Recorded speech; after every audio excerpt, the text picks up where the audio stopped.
대중들은 개돼지입니다. 적당히 지저대다가 알아서 조용해질 겁니다. 미래 자동차가 오나님 비자금이에요. 그런 달달한 것이 남아있거든요. 네, 지난해 인기를 끌었던 영화 내부자들의 한 장면이었습니다.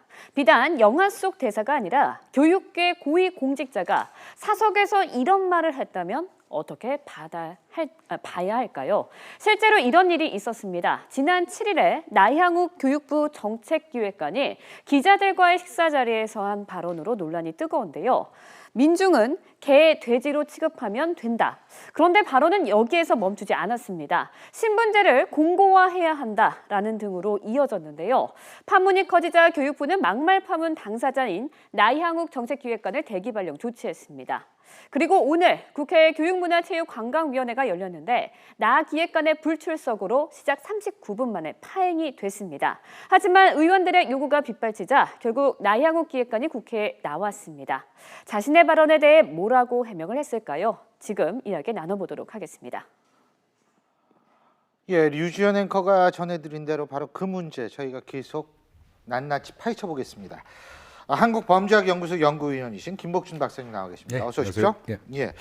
자, 지금 류지연 앵커가 전해줬듯이 오늘 나향욱 기획관 국회에 출석을 했습니다. 어떤 말 했는지 한번 직접 들어볼까요? 영화 그 대사가 갑자기 생각이 나서 거기 보면 그 언론인이 여론을 막 이렇게 언론이 조정을 한다 뭐 이런 그런 대사가 나온 게 생각이 나서 그 대사가 그런 이런 말이 있다라고 그 인용을 해서 이야기를 했는데 술이 좀 과했던 데다가 또 후배이기도 하고 해서 갑자기 이제 막 다툼은 아닙니다만 좀 논쟁이 시작됐고 그러면서 계속 말이 좀 엇갈리고 뭐 그런 상황이었던 것 같습니다. 해명인가요? 어떻게 평가하십니까? 그러니까 뭐 예를 들어서 술을 먹고 그래서도 안 되겠지만 뭐 약간 욕설을 했다든지 막말을 했다. 그러면 그것도 안 좋지만 그것도 이해할 수 있을 것 같아요. 근데 더구나 또 이제 사석이라고 하지만 요즘에 공무원과 기자들이 저렇게 만났다. 그것이 순수한 사석인가 하는 논란도 있거든요.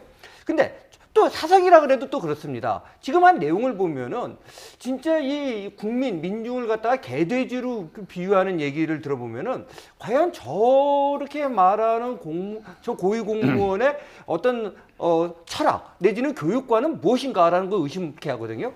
그리고 암만 실수했다고 하지만 좀 진짜 어떻게 보면 취중 진담을 느끼게 하는 그런 대목인데요. 그래서 저는 정말 납득하기 어렵다. 그다음에 저 지금 얘기하는 것도 저게 변명인지 조금 더 이해가 안 된다. 이렇게 말씀드리고 싶습니다. 앞뒤가 좀 맞아야지 저도 이게 그럴 수 있구나라는 생각이 드는데 오리발도 전 정도가 있게 녹취보다 내밀어야죠. 네. 오리발도 정도가 있게 내밀어야죠. 저거는 너무 뻔뻔한 변명입니다. 그래서 이게 참 저도 그 예를 기사를 들면은 과음을 하셨다는데 그 자리가 과음을 자리가 아니더라고요. 보니까 본인도 주량이 소주 한 병이라는 거예요. 그러면 그 자리에서 무슨 폭탄주를 마신 것도 아니고 그 사회정책부장, 그 언론사의 사회정책부장이 여성이에요.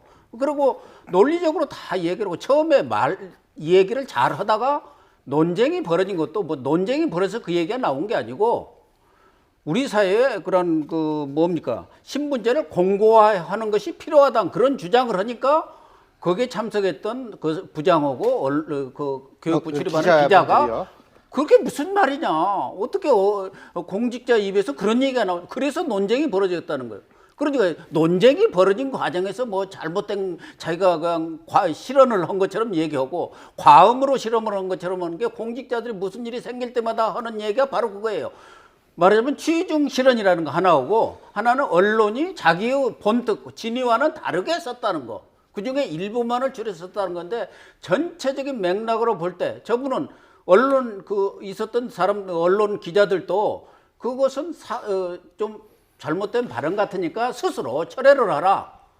그래서 그 얘기까지 했는데도 철회를 안 한 거 아닙니까? 제가 볼 땐 이분이 오늘 해명하셨다는 것이야말로 본인의 발언 중에 한 단어 갖다 가지고 얘기를 하는 것이 그렇죠. 전체 맥락 그러니까 이게 웬만하면 저도 이해를 해주고 싶어요. 근데 제가 이해가 안 돼요. 이거는 이해할 수 있는 수준의 발언이 아니죠.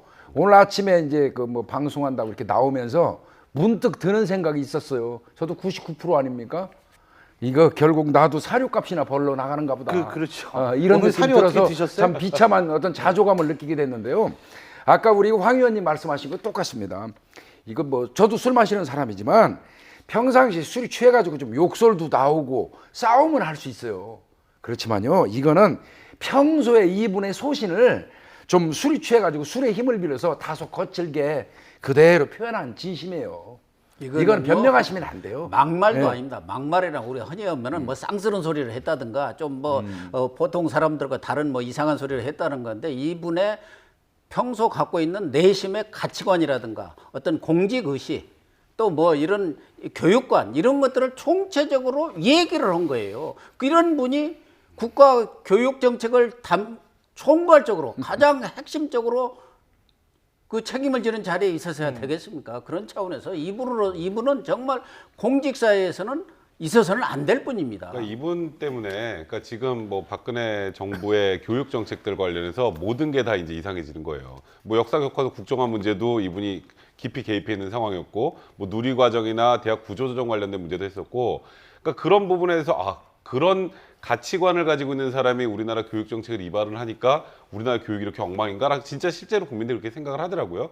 거기다가 제가 제일 놀랐던 건, 이분이 이제 그 이명박 대통령 시절에도 이제 교육부에서 일을 했는데, 그때 홍보에서 굉장히 중요한 역할을 했던 정책이 뭐였는지 아세요? 친서민 교육 정책이었습니다. 그러니까 너무 앞뒤가 안 맞고 지금 괴리가 많이 느껴지잖아요. 저도 이 발언을 듣고 정말 진심으로 사실이 아니길 바랬거든요. 근데 오늘 해명하시는 거 보니까 하셨네요. 그래 하셨는데 오늘 해명도 저도 분명히 그 변호사니까 굉장히 이해를 잘하는 편인데 무슨 말인지 도저히 이해가 되질 않네요. 해명으로서의 가치가 전혀 없는 그런 해명 같지도 않은 해명을 하신 것 같습니다. 네. 그러니까 지금 뭐 해명이 안 된다, 뻔뻔하다 이런 게 아니라요. 근본적인 문제는 그거 같습니다. 다른 분야라면 혹시 모르겠습니다. 그것도 안 되겠지만 그래도 진짜 교육을 맡는 부분에서 저런 식의 철학과 가치관을 가지신 분이 있으면 진짜 안 되지 않는가, 이런 생각을 해봤습니다. 그리고요, 사실 교육부 장관이 오늘 아침에 교문위에 출석을 했는데 의원들이 막 그거 데려와라 하니까 오후에 데려왔지 않습니까? 오전에는 그 요양 가 있다. 그러면은 사실 전 교육부 장관에 있어서의 인식도 문제라고 생각하는 게, 지금 일반 국민들이 이 얘기에 대해서 얼만큼 기가 막히게 생각하는지를 제대로 파악을 했더라면 오전에 과연 자기 혼자 나가가지고 죄송하다고 얘기하는 그 수준에서 이게 이 부분이 국민적 공분이 일어나는 그런 상황 속에서도 교육부가 계속 해명한 것은 취중 실언이다. 예. 그렇게 이 해명을 했지 않습니까? 그리고 저분이 지금 그런 문제가 심각화되면서 대기 발령을 했거든요. 그러니까 그러면 대기 발령은 어디가 있어야 합니까? 대기 발령해도 공무원은 공직자고 그러면은 교육부에 있어야 하는데, 이분은 자기 집에 가서 있었고, 교육부 장관이라는 분이, 그분이 또 부총리입니다. 사회총괄하는 부총리로 계시는 분이 그런 정도의 그 국민적 공분이라든가 이 분의 발언의 그러한 그 황당무계함에 대해서 충분히 인식을 했더라면은 그렇게 답변하면 안 되죠. 뭐 본인이 뭐 심적인 타격을 받아서 집에 가서 안거를 뭐 하고 있다든가 이렇게 와서 답변을 하니, 도대체 그런 분이 어떻게 교육수장을 하고 있는지 국민들로 볼 때는 거기서 그게 아니냐, 그런 생각까지 갖게 할 수밖에 없어요. 말꼬리 잡아서 죄송한데요. 뭐 이렇게 훌륭한 일 하셔서 요양을 가십니까? 말꼬리 잡아서 제가 좀 죄송한데요. 요양 그런 데 쓰는 얘기 아니거든요. 그리고 교수님 말씀하신 거 맞습니다. 공직 생활했지만요, 공무원이 대기 발령 받으면 반드시 총무관 어디 가서 대기하고 있어야 돼요. 출근은 똑같이 해야 됩니다. 출퇴근 9시에 출근해서 6시 퇴근해야 돼요. 근데 집에 가 있었다는 건 이미 근무지 이탈한 거예요. 뭐 이거 따지고 싶지 않지만, 그리고 이제 하나 더 따지고 싶은 게 있어요. 아마 품위유지 의무 위반으로 아마 이제 중징계 운운하는데요. 이분은 그 품위유지 의무 위반에는 파면이나 해임 사유 없어요. 그러면 결국은 중징계에서 정직이나 이런 정도로 갈 가능성도, 개연성도 있지만요, 그렇게 해서는 안 될 겁니다. 만약에 이분이 그런 식으로 처리해서 저 징계가 종료된다 그러면 국민들이 절대 가만히 안 있을 거고요. 그래서 지금 이제 징계 사유 아까 말씀하셨던 품위유지 의무 위반에다가 추가로 보통 얘기가 많이 나오는 게 이분이 지금 했던 발언들은 우리나라 헌법에 완벽하게 배치되는 발언을 한 거잖아요. 우리나라는 특수신분제도 없습니다. 헌법에 규정돼 있어요. 그러니까 법령 위반까지 추가해서 징계를 하면 가능하다라고 보는 게 일반적인 관측인데 지금 이 사안을 지금 말씀하셨던 것처럼 경징계로 그치면 우리나라 국민들이 교육부를 어떻게 바라볼까요? 이거는 어떤 방향으로든지 본인 스스로 용단을 내릴 필요도 저는 있다는 개인적인 생각이 좀 듭니다. 저기 우리 교육부 계신 분들 중에서 물론 저는 이런 분이 한 분이라고 믿고 싶습니다만 가장 중요한 부분 중에 하나는 로렌츠 폰 슈타인이라는 사람 혹시 들어보셨는지 모르겠습니다만 독일에서 아주 유명한 사회 철학자입니다. 이 로렌츠 폰 슈타인이라는 사람, 이 사람 때문에 지금 사실 유럽 전체 대학이 등록금을 안 받고 있다라고 얘기해도 과언이 아닌데요. 19세기에 이런 얘기를 했습니다. 교육이 왜 존재하느냐? 바로 신분 세습을 막기 위해서 그걸 막기 위한 유일한 수단이 교육이라고 얘기한 사람이 로렌츠 폰 슈타인입니다. 19세기에 그런 얘기가 나왔는데 21세기 교육부 관료가 신분제가 필요하다? 더 이상 할 말이 없습니다.